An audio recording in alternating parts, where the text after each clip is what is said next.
El maniqueísmo, estudio introductorio. Fernando Bermejo Rubio.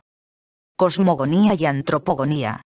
La confrontación de la luz con la tiniebla activa un grandioso proceso de consecuencias cosmogónicas y soteriológicas, que comportará la emisión de 3 series distintas de figuras por parte del Padre de la Grandeza. Cada una de estas series está constituida por varias entidades. En lo que sigue analizamos la naturaleza de este proceso, así como las 3 series de emanaciones. 31. El proceso de emisión. El curso de los eventos míticos y la salvaguardia de la trascendencia del Padre de la Grandeza exigen que la respuesta a la tiniebla se efectúe en forma de la emisión, por parte de éste, de nuevas figuras divinas. Ahora bien, aunque éstas presenten la apariencia de seres intermedios, en realidad no son más que atributos divinos y métodos de operación hipostatizados. Dicho de otra forma, al igual que los 5 miembros de la luz no son algo distinto del Padre, son comprensibles como hipóstasis de la existencia divina, las entidades divinas de las que se hablará en lo sucesivo deben comprenderse más bien como tareas personificadas o aspectos del propio Padre de la Grandeza, en una suerte de modalismo. El maniqueísmo no es y no debe ser comprendido como un politeísmo. De hecho, para este proceso de derivación de entidades divinas a partir del Dios Supremo, el maniqueísmo rechaza la denominación cristiana de generación y acepta el término, usado con preferencia por los gnósticos, de emisión o emanación. Pero el término original de maní, tomado del ámbito del lenguaje, es el de llamada o evocación. Dios llama a las sucesivas hipóstasis que asumirán la creación del mundo y la salvación de la luz dispersa, lo que indica que la entidad evocada se hallaba ya en forma paradigmática en la esencia divina, prefigurada en las propiedades que la definen. No habiendo nada sino luz y tiniebla, la llamada no se dirige a una realidad exterior a Dios. La evocación indica que Dios extrae y produce esta nueva entidad a partir de su propia esencia. Arrio de Alejandría parece conocer una sutil doctrina maniquea acerca de este punto cuando reseña, rechazo, la sentencia de Maní, que presenta al generado como una parte coesencial del Padre. Por lo demás, mediante el lenguaje de la evocación no solo se señala la identidad substancial de las 2 entidades relacionadas, sino que se evita también toda sugerencia de generación, lo cual es perfectamente comprensible habida cuenta de que en el mito la actividad sexual y la procreación están inextricablemente vinculadas a la tiniebla y el mal. La primera serie de emisiones. 32. La Madre de la Vida. La primera evocación es la de la Madre de la Vida, una figura que recibe también el nombre casi idéntico de Madre de los Vivientes. Así lo reseña Teodoro Barcondi. El Padre de la Grandeza evocó a la Madre de los Vivientes. Algunas fuentes mencionan una entidad calificada de Gran Espíritu como la forma preexistente de la Madre de la Vida, con la cual ésta se identifica. Este Padre glorioso llamó 3 emisiones, que procedieron de sí mismo. La primera es el Gran Espíritu, la primera Madre, que procedió del Padre y que fue la primera en manifestarse. Los textos coptos perfilan la función de esta entidad. Ella es el principio de todas las emisiones que han venido a este mundo. En efecto, este personaje femenino ejerce junto a Dios la función que algunas corrientes gnósticas atribuyen a León Enoia, que es emitido por Dios y que a su vez emite a los demás eones. De este modo, la Madre de la Vida aparece a veces como verdadera paredra del Padre en su relación con el Hijo. Algunos pasajes expresan su existencia eterna. Cabe el Padre, antes del tiempo de la mezcla. La estableció en lo más íntimo de su habitáculo, en quietud y en silencio. Cuando se la necesitó, fue llamada y salió del Padre de la Grandeza. Las funciones que se asignarán a la Madre de Vida son, como veremos, cosmológicas y soteriológicas. Conviene reparar en el hecho de que de esta primera evocación jamás se afirma que tenga contacto alguno con la tiniebla, solo la siguiente evocación lo tendrá, y además de manera provisional. Esto confirma que la narración maniquea mantiene la consubstancialidad de las emisiones con respecto a la raíz, pero no deja por ello de servir a un propósito distinto, a saber, al de articular un distanciamiento progresivo del Padre, y, en general, de la parte más primigenia del ámbito de la luz, con respecto a la arena del conflicto, de la que aquel queda progresivamente alejado. 33. El hombre primordial y sus 5 hijos. Prosiguiendo el denso proceso de las emanaciones maniqueas, la madre de los vivientes evoca ahora al hombre primordial. Según algunos textos, este se halla establecido y ungido en lo más íntimo de la madre, para salir de ella en el momento en que es evocado. Tal especulación recuerda la de la primitiva teología trinitaria cristiana, con el establecimiento de 2 momentos en la generación del Hijo, el estadio de endiatetos, interiorizado, y el estadio de proporikos, proferido, y también el proceso de la primera emisión valentiniana. Esta emisión que, el abismo, pensaba emitir la depositó a manera de simiente en silencio, que vivía con él, como en una matriz. Paralelamente al tema de la unción, los maestros de los textos coptos se refieren a la misión encomendada al hombre primordial, aduciendo la imagen de la imposición de manos. La primera imposición de manos es la que la Madre de Vida ofició sobre la cabeza del hombre primordial. Lo armó y lo hizo poderoso. La misión del hombre primordial, al que las fuentes de Turfán llaman Ormizyaz, Dios Ormiz, es, esta vez sí, hacer frente a la invasión de la tiniebla. Un texto de Turfán lo especifica así: el Altísimo, el Eterno entre los dioses, te encomendó 3 tareas. Aniquila la muerte, mata al enemigo y protege a todo el paraíso de la luz. Aquí es posible apreciar un enésimo indicio de la ya señalada asimetría entre los principios. En el maniqueísmo el adversario inmediato de la tiniebla es el hombre primordial, y no el padre de la grandeza. Por su parte, en la fase más antigua del zoroastrismo, Ahura Mazda no tiene contrapartida directa, y solo Spenta Mainliu se opone al principio del Malandra Mainliu. A su vez, el hombre primordial evoca 5 nuevas emisiones: el aire, respectivamente la brisa, el viento, la luz, el agua y el fuego. Se trata, evidentemente, de los mismos elementos corporales que componen la esencia del principio luz. Estas 5 emisiones son denominadas hijos, miembros o vestiduras del hombre primordial, y en conjunto son designadas como su alma o como la armadura con la que se reviste. En efecto, varios textos describen cómo se ciñe uno a uno sus 5 hijos, siendo el primero y más interno la brisa, mientras que el elemento o revestimiento más exterior es el fuego, descrito por An-Nadim como el arma que el hombre primordial empuña al lanzarse a la batalla, y por tanto el elemento divino más expuesto al contacto con la tiniebla. Una vez revestido así, el hombre primordial avanza hasta la frontera donde se halla la tiniebla. 34. El choque con la tiniebla. Conceptualización. Hemos visto ya que, a la hora de explicar la reacción de Dios al ataque de la tiniebla, el énfasis en el poder o en la bondad de Dios puede llevar a tematizaciones diferentes de su actividad. Asimismo, hemos señalado que el afán universalista del maniqueísmo llevó a los transmisores de la religión a adoptar una u otra presentación de su cosmovisión dependiendo del grado de preparación intelectual de las distintas audiencias.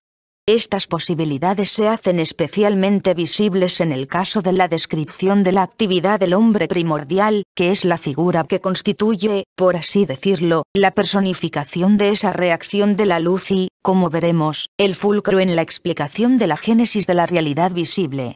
En efecto, de la acción del hombre primordial se nos ofrecen 2 imágenes sensiblemente distintas. Por una parte, hallamos en numerosas fuentes una versión mítica, teñida de antropomorfismo, en la que el encuentro del hombre primordial y la tiniebla es conceptualizado con lenguaje marcial, como el choque de 2 magnitudes en conflicto. Toda una serie de textos asumen sin vacilaciones el lenguaje bélico empleado también para el mundo tenebroso, aplicándolo a la entidad luminosa evocada por el Padre de la Grandeza. De este modo, el hombre primordial es calificado como el gran combatiente, armadura de los que pertenecen a la luz, el señor de la riqueza, señor de la coraza de luz.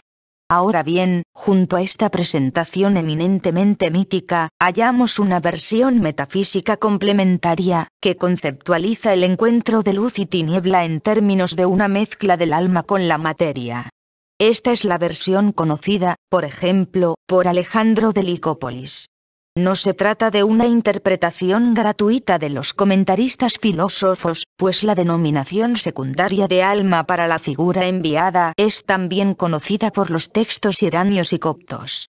La tesitura dramática de las peripecias de la divinidad es traducida por Alejandro en términos filosóficos. En la mezcla el alma se vio afectada por la materia. Pues al igual que en un recipiente de mala calidad el contenido a menudo se ve a sí mismo alterado, así también en la materia el alma ha sufrido algo por el estilo, viéndose disminuida contra su naturaleza real hasta el punto de participar del mal. Esta versión de la doctrina maniquea que prescindía del mito de la guerra presentaba a la parte de la luz que se mezcló con la tiniebla bajo los trazos netamente platónicos del alma caída, lo cual tenía la ventaja de explicar satisfactoriamente la presencia de una parte de la luz en el mundo hasta el fin de los tiempos. En definitiva, el alma luz maniquea pudo entenderse como una presentación poco elaborada del alma del mundo platónica. 35.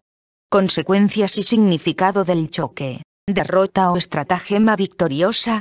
Sea cual fuere la conceptualización utilizada, el resultado del choque es en todo caso el mismo. La luz, que hasta el momento había tenido una existencia en reposo y beatitud, se ve obligada a sufrir una experiencia de negatividad.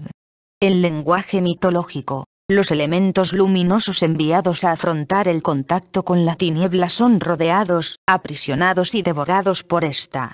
Incluso aquellas fuentes, como algunos textos coptos e iranios, que hablan de manera triunfalista de un primer episodio victorioso del hombre primordial, Ormuz, postulan que éste, al cabo, abandona su alma a la tiniebla. Como resultado de haber sido engullidos sus elementos luminosos, su alma, por la tiniebla, el hombre primordial pierde su conciencia y olvida provisionalmente su origen. Se reconoce aquí con facilidad el simbolismo, que el maniqueísmo comparte con las corrientes gnósticas, del olvido, la inconsciencia y el sueño, paradigmáticamente representado en el célebre himno de la perla contenido en los Hechos de Tomás. El ser divino, temporalmente separado del reino de la luz y sometido a la limitación, constituye así el modelo de la existencia del futuro ser humano, concebido también en el maniqueísmo como extranjero a la materia tenebrosa, pero paradójicamente víctima del estado de mezcla. Esta tesitura del hombre primordial en la que su alma queda engullida por la tiniebla o mezclada con ella fue a menudo caracterizada en las fuentes antimanicueas como una derrota de Dios. Si bien esta interpretación es reiterada con frecuencia en las presentaciones modernas, en realidad responde a intenciones polémicas, pues intenta señalar la impotencia de la divinidad maniquea y su falta de previsión. Por el contrario, para los maniqueos no puede hablarse de una derrota de la divinidad, a no ser que tal derrota sea solo aparente.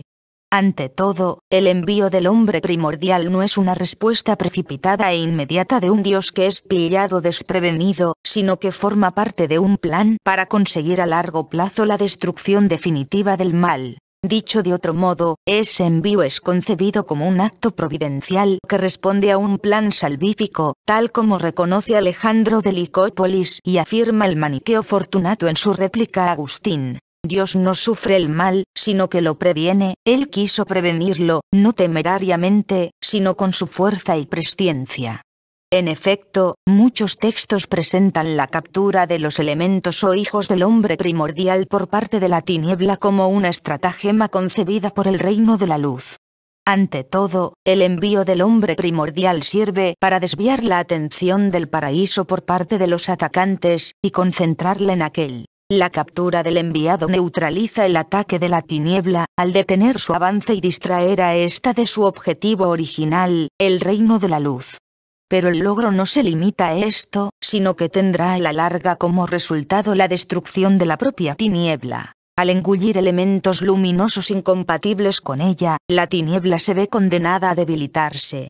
De este modo, los elementos luminosos son descritos como un cebo, señuelo o anzuelo con el que se atrae al adversario a una trampa para neutralizarlo. Como dice el Salmo 223 del Bema, Dios se comporta como un pastor, que, cuando ve que se acerca un león para destruir su rebaño, obra con astucia, toma un cordero y lo coloca como una trampa para poder capturar al león. En consonancia con la idea del cebo, hallamos otra. La zozobra que en la conciencia religiosa corre el riesgo de producir la idea de una vulneración de lo divino es contrarrestada ulteriormente gracias a la conceptualización de las vicisitudes del hombre primordial mediante la categoría del sacrificio. Si bien algunos textos maniqueos emplean un lenguaje típicamente marcial para describir la acción del hombre primordial, otros señalan que la acción de éste consiste en un autosacrificio voluntario en favor de la luz. Entonces el hombre primordial se dio a sí mismo y a sus 5 hijos como comida para los 5 hijos de la tiniebla, como un hombre que tiene un enemigo y que en un pastel mezcla un veneno mortal y se lo da. Esta idea de una suerte de autosacrificio de la divinidad como estrategia soteriológica podría ser una transposición al ámbito precósmico de la doctrina neotestamentaria del sacrificio de Jesús el Cristo a favor de la humanidad. Así pues, lejos de reconocer alguna suerte de derrota divina, lo que el mito maniqueo del choque del hombre primordial con el reino del mal viene a decir es que el aparente captor, la tiniebla, es el mismo capturado y derrotado, con lo cual una tesitura en apariencia negativa es concebida como el principio de la victoria de la luz. Como dice un Kepalaión copto, ató a todas sus potencias para que ninguna pudiera escaparse de su mano. Venció con una gran victoria, cumplió la voluntad de la grandeza que se le había encomendado. Con su acción, el hombre primordial cumple la voluntad del Padre y pone coto a la perversidad de la tiniebla, lo que algunos textos expresan con la imagen de resonancias neotestamentarias, del que corta las raíces del árbol malo. Ciertamente, en el choque con la tiniebla el hombre primordial es herido, pero mientras que sus heridas serán restañadas, la que le es infligida a la tiniebla tendrá a la larga consecuencias mortales.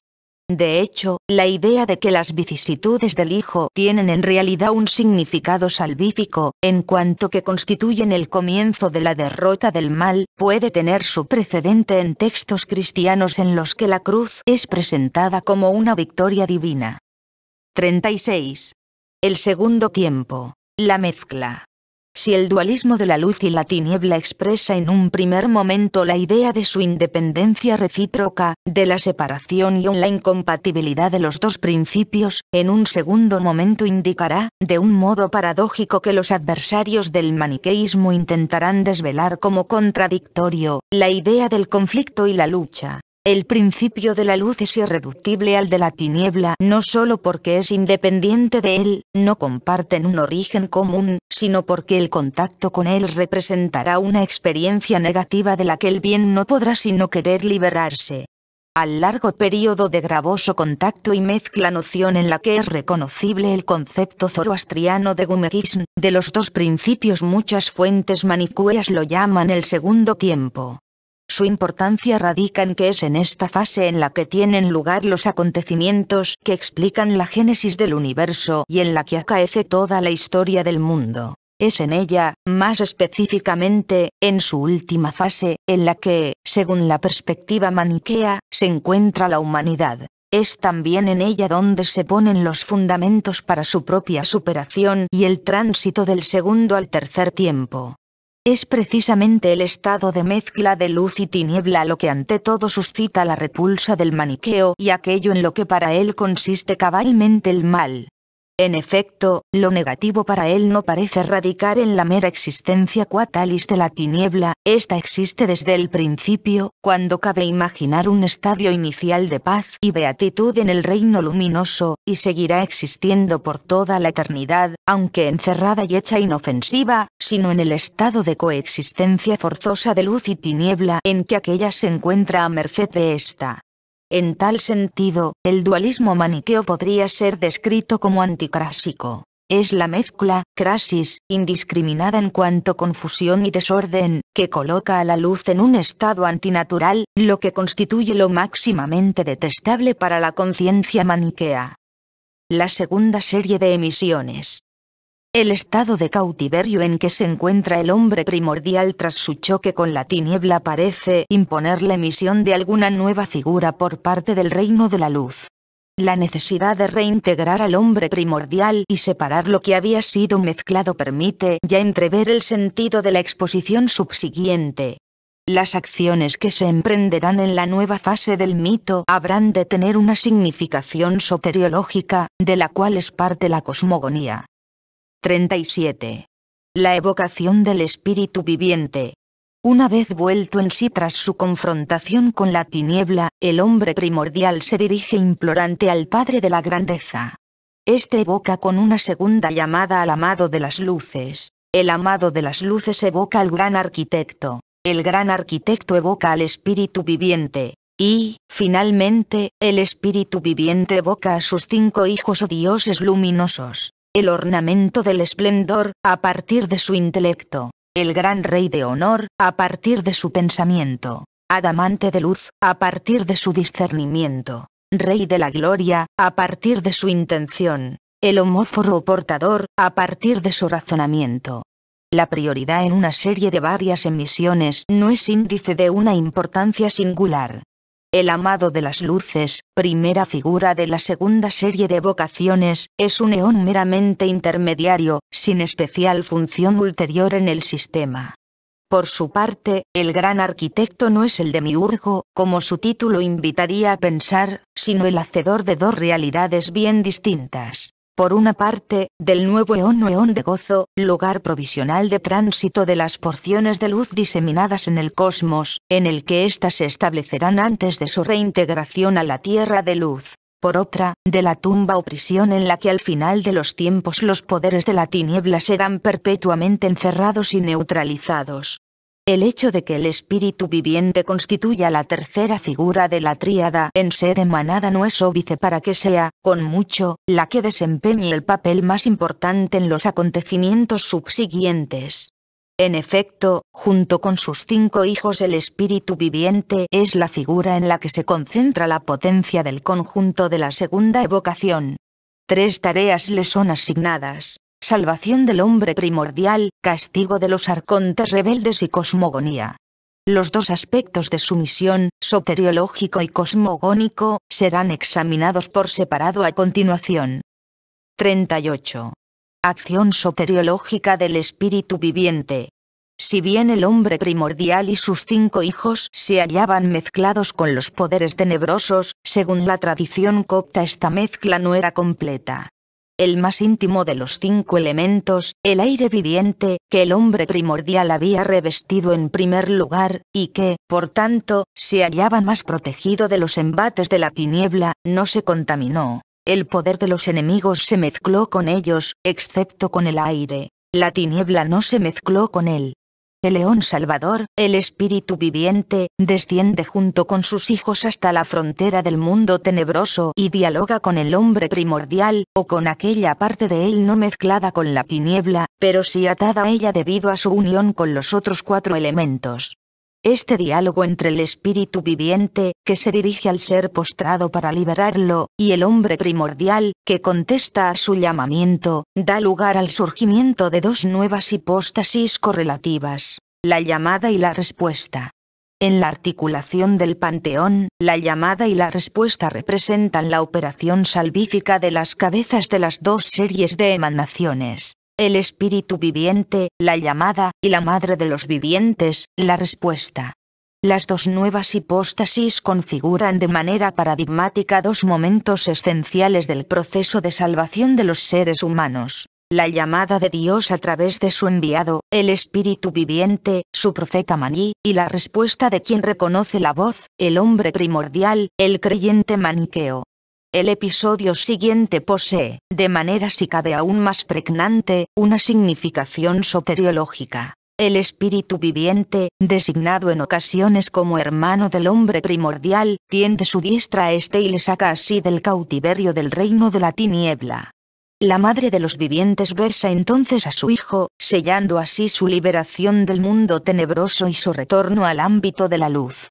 Si las vicisitudes del hombre primordial con la tiniebla pueden ser comprendidas como una transposición de la idea cristiana del sacrificio en cruz del Cristo, el retorno de aquel puede constituir el correlato de la idea de que el Cristo es resucitado por Dios del reino de la muerte y hecho ascender al cielo. Todo este episodio mítico tiene una importancia fundamental en la concepción soteriológica maniquea, en cuanto símbolo de la liberación que el reino de la luz aporta a la parte de la luz descendida y aprisionada, que de este modo es reconducida a su patria originaria. La liberación del hombre primordial es el prototipo de las sucesivas liberaciones de los seres humanos, del mismo modo que en el cristianismo la resurrección de Jesús es el prototipo de la resurrección escatológica de los fieles. Un texto iranio designa al hombre primordial el primer salvado desde toda la eternidad. Incluso los detalles de este mito adquieren valor paradigmático. Así, por ejemplo, el gesto de dar la diestra posee una importancia determinante en el simbolismo maniqueo como medio de expresar la salvación con respecto al mundo de la tiniebla y la perdición. 39. El alma viviente. El drama cósmico y el proceso soteriológico no se agotan con la acción de salvamento del hombre primordial, pues los elementos de luz que constituyen el alma de éste, sus hijos, habían sido engullidos por la tiniebla y siguen prisioneros de ésta, por lo que tienen necesidad también ellos de ser reintegrados al mundo divino.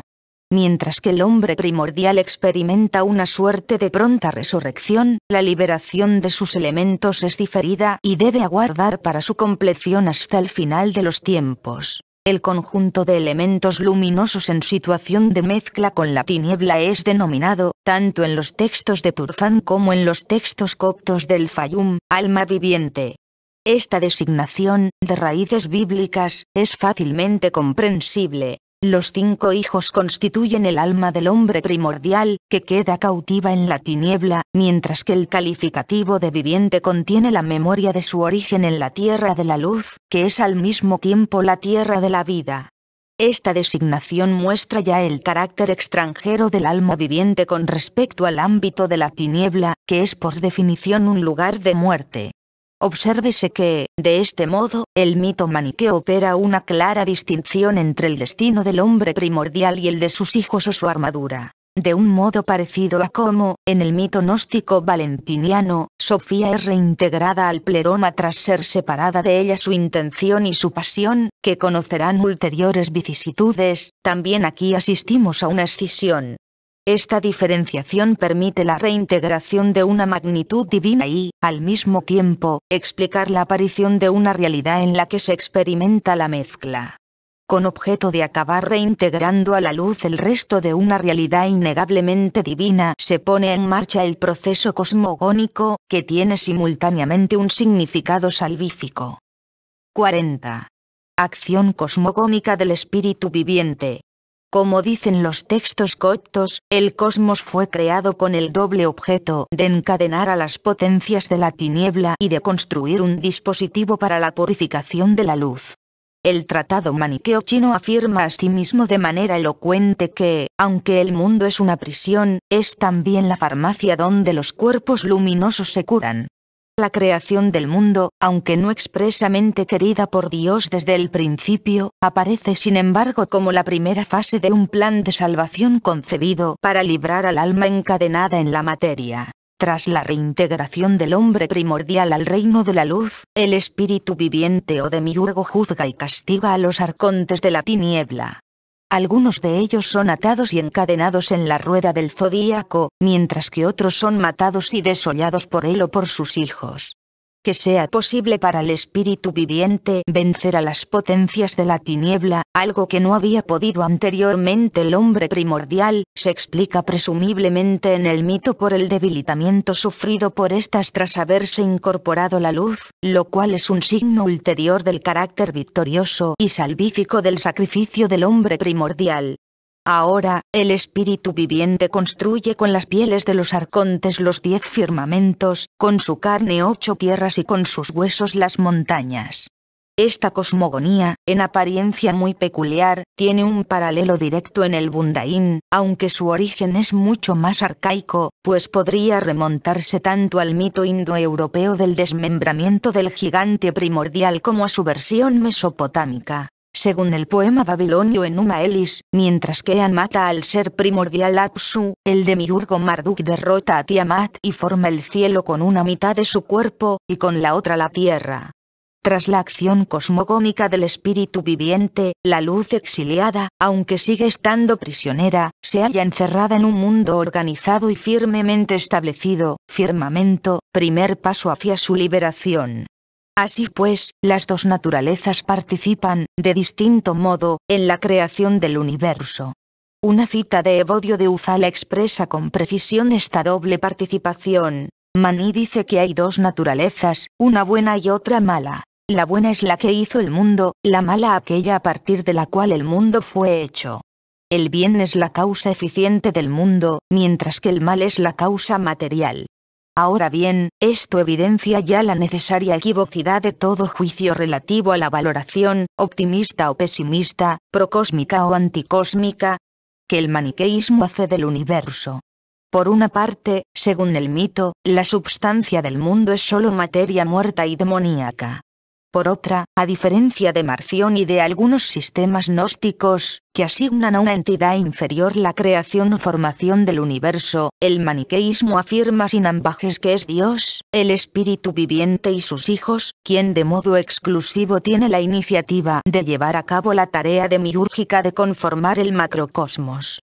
Por así decirlo, para los maniqueos el hardware del mundo es malo, mientras que su software es excelente. De modo general, puede decirse que los elementos con los que se construye el universo son tres: el agua, el fuego y el viento. La luz no es directamente mencionada porque se halla en cada uno de los elementos, que por estos son luminosos. El aire no es mencionado porque, según algunas fuentes, se libró de la contaminación. En la composición del mundo, los tres elementos mencionados se mezclan con sus correspondientes elementos tenebrosos. 41. Los hijos del espíritu viviente y el control divino del universo. El universo no solo es formado por entidades divinas, sino que también es supervisado por ellas. El dispositivo cósmico está bajo el control directo de los 5 hijos del espíritu viviente, a cada uno de los cuales le es asignada una específica función cosmológica y que en conjunto mantienen a raya a las potencias del mal. Un texto copto los denomina, de forma pregnante, los 5 guardianes insomnes. En lo más alto de la creación demiúrgica se hallan los 10 cielos o firmamentos, constituidos por elementos mezclados. En el 10º cielo, el primero desde arriba, entre los planetas y las estrellas fijas, reside el primer hijo del espíritu viviente. Los textos coptos y griegos le llaman el Fengokatokos, el que retiene el esplendor, es decir, el esplendor de los 5 elementos luminosos o hijos del hombre primordial, ahora mezclados con la tiniebla. Los textos latinos le denominan Splenditenens, y Teodoro Barconi ornamento del esplendor. Ocupa el punto más elevado del edificio del universo y es, por así decirlo, el primer eslabón de la cadena cósmica, que ejerce su autoridad sobre los 3 cielos superiores. En el sistema de correspondencia entre macrocosmos y microcosmos establecido por el Kephalaion 70, este personaje es equiparado al rostro humano. El rey de honor, el rex honoris de la tradición latina, el segundo hijo del espíritu viviente, reside en el 7º cielo, el 4º desde arriba, y tiene autoridad sobre todos los cielos inferiores. Desde su posición central controla una rueda que se halla ante él, y que ha de identificarse con la esfera del zodíaco, en la que el espíritu viviente había encadenado a los arcontes, los 12 signos, como explica el Kephalaion 36. Desde esa posición, el rey de honor ejerce su labor de vigilancia, con el objeto de impedir que los arcontes perjudiquen a los seres humanos. En virtud de la posición central de este personaje, el Kephalaion 70 lo hace corresponder al corazón. El tercero de los hijos del espíritu viviente tiene su dominio en el espacio sublunar, el espacio que media entre el firmamento y la tierra. Su nombre es Adamas o adamante de luz. Su misión será luchar contra los arcontes que en esta zona producen los seres vivientes terrenales. Agustín de Hipona lo describe como un guerrero, y uno de los salmos de los errantes le denomina el que subyuga a la materia. El Kepalaión 70 asocia a Damas con los genitales. Ciertamente, Adamas, en cuanto dominador de la materia y la concupiscencia, es un símbolo adecuado del dominio, por parte del maniqueo, de sus deseos carnales. En este espacio sublunar, el espíritu viviente produce las denominadas ruedas del viento, del agua y del fuego, mecanismos que tienen la función de separar los elementos luminosos del mundo sublunar de los elementos tenebrosos. Tales mecanismos de liberación de la luz están puestos bajo el dominio del Rey de la Gloria, Gloriosus Rex, el cuarto hijo del espíritu viviente. En el microcosmos, al Rey de la Gloria le corresponde el estómago, dado que esta parte del cuerpo humano desempeña, como veremos, un papel esencial en el mecanismo soteriológico maniqueo. Al nivel de la tierra se halla el homóforo o portador, el quinto hijo del espíritu viviente. Es asimilado al Atlas que, según la mitología griega, sostiene el mundo. El calificativo de gigante longánime con que se le describe en el mencionado Salmo de los Errantes es comprensible por la paciencia y constancia de que hace gala en su función de portador del universo. En las correspondencias establecidas por el Kepalaión 70, el homóforo, que ocupa su posición en el extremo inferior del mundo, corresponde en el cuerpo humano a los pies. El control del universo por parte de las figuras del bien no implica una completa neutralización del mal. De hecho, tal y como describen los Kepalaya 38 y 70, las potencias malignas no dejan de imaginar artimañas para sustraerse a la vigilancia de sus supervisores, los 5 hijos del espíritu viviente. Este dato es otra expresión de la ya señalada equivocidad en la valoración maniquea del universo. Este ha sido creado y es supervisado por las fuerzas del bien y su providencia, pero al ser demoníaca su substancia no cabe esperar respecto a la realidad cósmica un optimismo sin reservas. Es comprensible que, siendo el hardware del universo de pésima calidad, los problemas no dejen de surgir. 42. Particularidades de la concepción maniquea del universo. Aunque el maniqueísmo se presentó en los ambientes intelectuales como una comprensión racional y total de la realidad, e incluso con pretensiones de cientificidad, su carácter religioso prevalece y se transparenta por doquier. Esto resulta obvio en la cosmología, cuyo tratamiento, a pesar del empleo del lenguaje descriptivo de la física, posee una textura inequívocamente mítica. Así, por ejemplo, el universo maniqueo no es homogéneo, sino que es comprendido de manera cualitativa. Las distintas realidades que lo componen son distinguidas en virtud de la mayor o menor presencia de bien y mal, de luz o tiniebla que se les atribuyen. En efecto, de acuerdo con el mito, no todas las realidades cósmicas poseen la misma composición y dignidad. Como hemos visto, el hecho de que el hombre primordial se fuera revistiendo de manera progresiva de sus elementos parece constituir la racionalización de la afirmación según la cual en el universo hay luz más y menos contaminada, correspondiendo su grado de contaminación a la medida en que fue afectada por el choque con la tiniebla. Los elementos con los que el hombre primordial se había revestido en primer lugar, y ante todo el aire, respectivamente la brisa, habrían quedado más protegidos, mientras que los últimos y externos serían los más expuestos. Según algunas fuentes, una parte de la luz no fue contaminada por la tiniebla. El objetivo de la obra demiúrgica de la divinidad era la delimitación y organización del espacio arcóntico, es decir, del mundo de la tiniebla, a fin de proceder al rescate de los elementos de luz que se habían mezclado con aquella.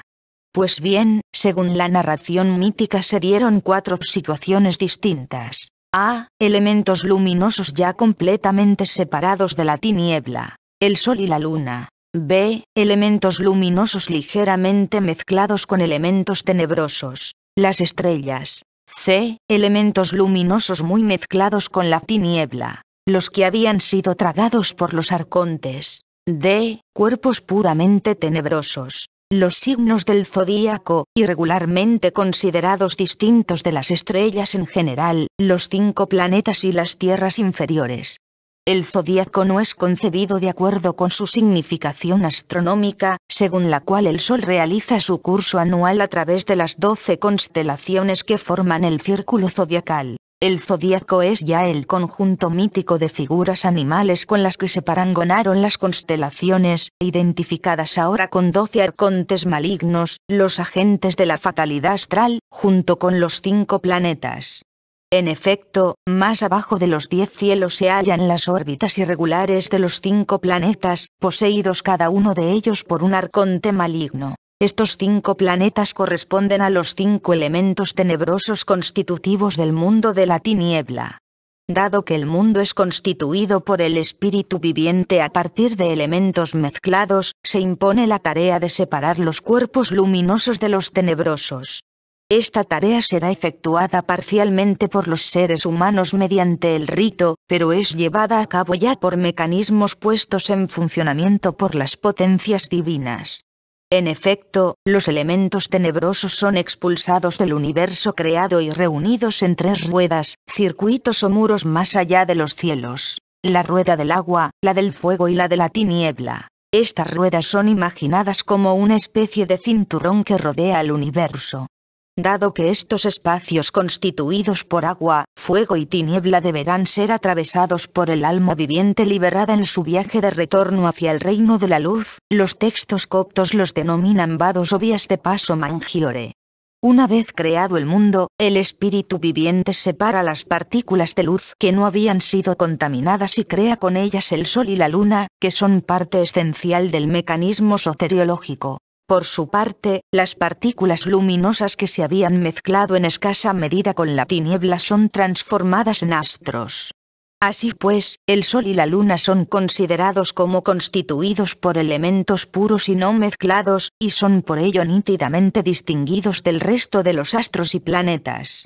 Esto es una prueba clara de la ausencia de homogeneidad del universo maniqueo. Es también una llamativa peculiaridad que los maniqueos hayan hecho hincapié en la posibilidad de comprobar la veracidad de su concepción metafísica mediante la percepción corpórea. Según ellos, el Sol y la Luna constituyen signos visibles de la existencia del principio de la luz, mientras que los signos del zodíaco y los planetas lo serían de la del principio de la tiniebla. A diferencia de ciertas corrientes gnósticas como los valentinianos, para los que Dios no puede ser rastreado en el universo, y la única experiencia de lo divino se produce en la más secreta interioridad espiritual del ser humano, para los maniqueos en el universo hay, por así decirlo, suficientes huellas visibles de la divinidad que postulan, lo cual permitiría corroborar la credibilidad de su querigma. La pretensión de una visibilidad de lo divino en el universo es un rasgo más a añadir a la serie de características, como la idea de que la arquitectura del mundo es una obra divina, o la de que es la potencia divina la que controla el universo, que dificultan la caracterización del maniqueísmo como un anticosmismo tout court. Para los maniqueos, el mundo está caracterizado por la mezcla de lo más sagrado y de lo más despreciable, y de un modo que introduce una radical equivocidad en su valoración. La tercera serie de emisiones. Hasta el momento, la obra de la segunda serie de emanaciones había consistido en construir y disponer la realidad para dotarla de orden. Esta maquinaria cósmica, sin embargo, tiene por ahora un carácter eminentemente estático, por lo que necesita todavía ser puesta en movimiento. La dinamización de la obra creadora es precisamente la función capital de la tercera y última serie de emanaciones. 43. El tercer enviado. Una vez realizada la obra cosmogónica del espíritu viviente, las figuras principales de la primera y la segunda serie de emanaciones, la madre de los vivientes, el hombre primordial y el propio espíritu viviente, se dirigen en oración al Padre de la Grandeza, a quien imploran envíe un guía que dirija el proceso de purificación del alma viviente. El Padre de la Grandeza los escucha y evoca a la figura denominada tercer enviado, o, simplemente, el enviado, el presbeutes de las fuentes griegas y coptas, el tertius legatus de las latinas y el narisao mitra de las iranías. A su vez, el tercer enviado procederá a la evocación de una multiplicidad de figuras divinas. No obstante, esto no debe impedir apreciar que, de modo similar a como en la segunda serie de evocaciones la figura central era la del espíritu viviente, en la tercera lo es el tercer enviado. Este representa toda la esencia divina presente en el universo creado, motivo por el cual es denominado rey de la zona. Las primeras operaciones del tercer enviado, que éste lleva a cabo personalmente o a través de sus emanaciones, consisten en poner en funcionamiento los instrumentos de purificación creados por el espíritu viviente. Las tres ruedas del viento, el agua y el fuego que el espíritu viviente había creado y puesto bajo la supervisión del Rey de la Gloria, evidentemente solo cumplen su función salvífica si pueden girar y, con ello, separar la luz y la tiniebla. Pues bien, estas ruedas son ahora accionadas y puestas en movimiento por el tercer enviado, o, según algunas fuentes, por una de sus emisiones, el gran arquitecto. Asimismo, el tercer enviado ordena poner en marcha el sol y la luna. Estos, constituidos por elementos puros, se mueven en sus órbitas circulares debajo de los planetas, pero en determinados momentos cambian el sentido de su movimiento, que se vuelve radial, y abandonan las regiones inferiores para atravesar todos los cielos en su viaje salvífico. Por esta razón, Sol y Luna son denominados naves de luz. El Sol, nave del fuego viviente y nave del día. La Luna, nave del agua viviente y nave de la noche. El carácter puro del Sol y la Luna y la función salvífica que cumplen explica que sean considerados no solo como vehículos de la luz, sino también como residencias provisionales de las principales entidades divinas de las tres series de emanaciones. La madre de los vivientes, el espíritu viviente y el tercer enviado establecen su residencia en el Sol. Por su parte, la luna será considerada la sede del hombre primordial, de Jesús esplendor y de la Virgen de luz. 44. Las evocaciones del tercer enviado.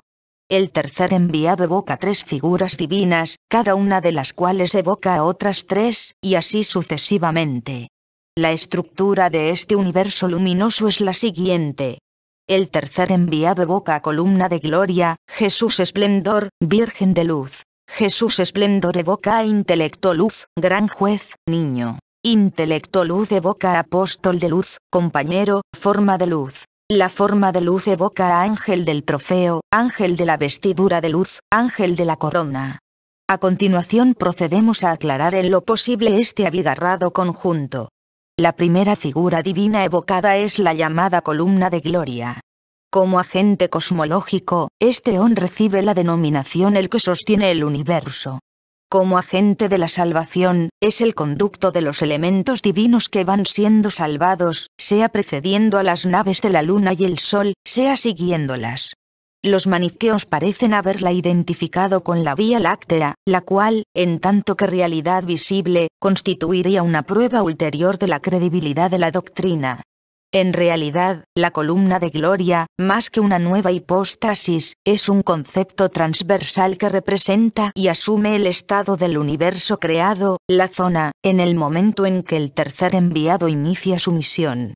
En la medida en que representa el conjunto de las almas o elementos de luz salvados, es denominada hombre perfecto, un concepto próximo a la imagen paulina del Cristo pleno cuerpo místico. Se trata, pues, de un Jesús glorioso, distinto y posterior al Jesús patibilis o alma viviente representado por los elementos luminosos todavía prisioneros del mundo de la tiniebla.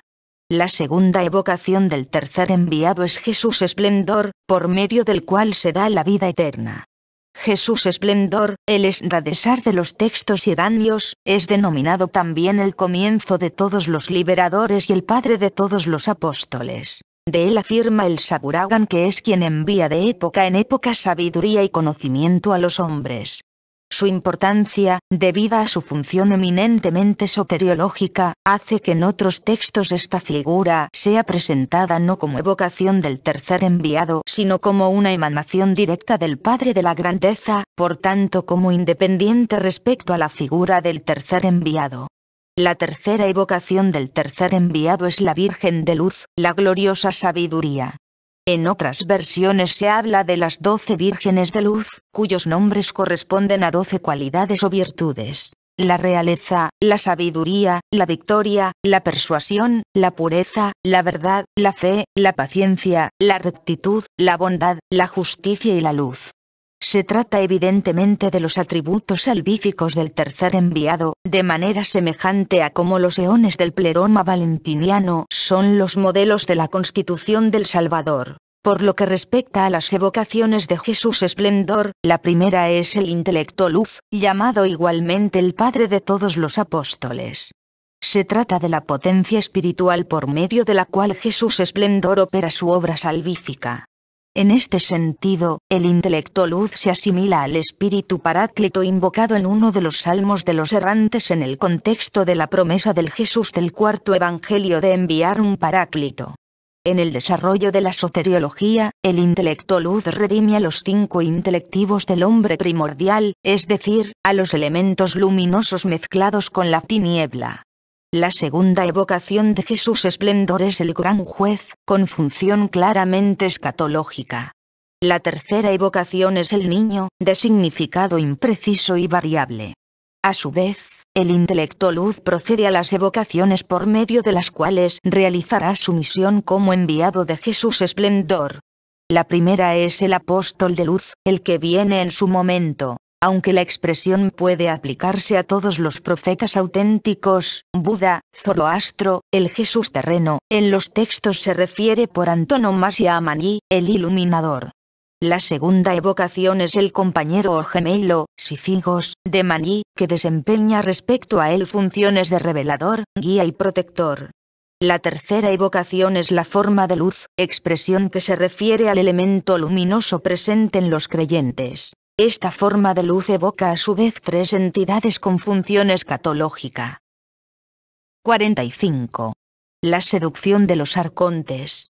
Zoogénesis y fitogénesis. La acción del tercer enviado no se agota en el hecho de poner en movimiento la maquinaria macrocósmica de purificación de la luz, sino que está también directamente relacionada con la aparición del mundo animal y vegetal, así como con la del ser humano. Con el objeto de sustraer a las fuerzas tenebrosas la mayor cantidad posible de la luz que habían devorado, el tercer enviado idea una nueva estratagema. Esta, de flagrante contenido erótico, presenta características completamente míticas y es conocida como la seducción de los arcontes. El tercer enviado se manifiesta en los cielos a los arcontes bajo el aspecto de una criatura andrógina, es decir, bajo la figura de un hombre desnudo, el Adán luminoso, y de una hermosa doncella, la Virgen de Luz, o de varias doncellas, las 12 vírgenes de luz. Excitados por la visión de la belleza de la doncella, los arcontes masculinos derraman su esperma en forma de eyaculación, y con ello expelen el elemento luminoso que habían engullido. Por su parte, los arcontes femeninos, excitados al ver al Adán luminoso, hallándose grávidos por su propia naturaleza, abortan. El esperma de los arcontes masculinos es todavía una mezcla de luz y tiniebla, pero el tercer enviado logra separar una parte del elemento luminoso y hacerlo remontar a la esfera superior. Otra parte del esperma cae al mar y genera un monstruo que es imagen del rey de la tiniebla. El mito narra que Adamas de Luz, uno de los 5 hijos del espíritu viviente, es enviado contra este monstruo y lo vence, presuntamente en el período escatológico. Una tercera parte del esperma cae sobre la tierra árida y hace brotar 5 árboles, que representan la totalidad del mundo vegetal. Por su parte, los abortos de los arcontes hembra caen a tierra, se convierten en demonios, denominados en los textos iranios Aremeniaz, y devoran los brotes de los árboles y las plantas, absorbiendo así elemento luminoso. Luego se ponen a copular entre ellos y generan todas las clases de animales. Según este mito etiológico, destinado a explicar el nacimiento de los reinos vegetal y animal, y que tiene precedentes claros en varios textos gnósticos, los vegetales contienen más elemento luminoso que los animales, extremo que revestirá importancia a la hora de comprender el comportamiento alimenticio de los maniqueos. 46. Antropogonía como estrategia diabólica. Ante las acciones del tercer enviado, la tiniebla, personificada ahora por la concupiscencia, advierte el peligro de quedarse sin la luz de la que se había apoderado, por lo cual excogita un expediente para retener la mayor cantidad posible de substancia luminosa, la creación del ser humano. Si anteriormente es la luz la que había empleado estratagemas para vencer a la tiniebla, ahora es esta la que, al parecer como reflejo mimético de aquella, idea una suerte de contracreación para alcanzar sus propósitos. Las tradiciones manicueas divergen ligeramente en este punto. Según las noticias de Teodoro Barconi, An-Nadim y los textos iranios, el arconte tenebroso crea un demonio macho, Ascalunos Aclas, y un demonio hembra, Namrael o Nebroel. El demonio macho devora a todos los abortos masculinos, y el demonio hembra a todos los femeninos. De este modo absorben todo el elemento luminoso que residía en aquellos. Una vez hecho esto, la pareja cópula, como resultado de lo cual Nebroel engendra primero a Adán y luego a Eva. El plan diabólico consiste en intentar perpetuar el cautiverio de la luz en la materia por medio de la lujuria, en la medida en que a través de la reproducción y en la multiplicación de los individuos la luz se divide y se disemina progresivamente en los sujetos humanos, dificultando así cada vez más la salvación.